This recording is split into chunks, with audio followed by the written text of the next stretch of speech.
कि इंडिया गठबंधन और जो इंडिया गठबंधन का रास्ता है, जो हमारा पहले दिन संकल्प था, उस संकल्प को और मजबूत किया जाए। और इधर हम देखते हैं कि कभी हम लोग कांग्रेस पार्टी से लड़ते थे कास्ट सेंसस को लेकर के।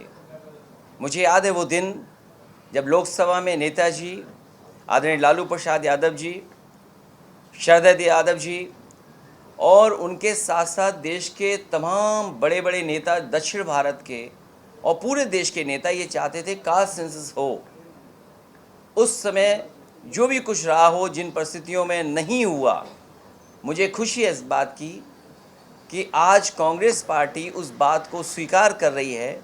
कि कास्ट सेंसस होना चाहिए और कास्ट सेंसस के बिना सामाजिक न्याय का मिलना संभव नहीं है। और ये पीडीए की रणनीति जो है, पिछड़े, दलित, आदिवासी भाई, हमारे अल्पसंख्यक भाई, आदि आबादी, इन सबको साथ लेकर के, जो पीड़ित है, जो दुखी है, जिसको न्याय नहीं मिल पा रहा है, हम उसको साथ लेकर के चलेंगे। और इस देश के लोकतंत्र को बचाने के लिए, इस देश का बाबा साहब भीमराव अम्बेडकर जी का संविधान दिया, उस संविधान को बचाने के लिए, उस संविधान से हमें जो मौलिक अधिकार मिलते हैं, उन अधिकारों को बचाने के लिए, जिस तरीके से भारतीय जनता पार्टी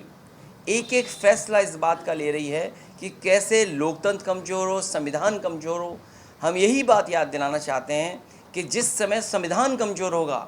हमारा लोकतंत्र कमज़ोर होगा। मुझे खुशी है इस बात की कि कम से कम उड़ीसा में श्रीकांत जेना जी और उनके तमाम सहयोगी साथी मिलकर के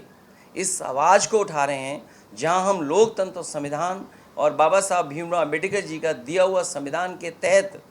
जो हमें व्यवस्था है, उस व्यवस्था को बचाने के लिए, क्योंकि सामाजिक न्याय मिलना, सामाजिक न्याय के साथ साथ आर्थिक जो गैर बराबरी है, उसमें हमारी बराबरी का हक मिले, उस आर्थिक गैर बराबरी में हम गरीबों को भी जोड़ा जाए।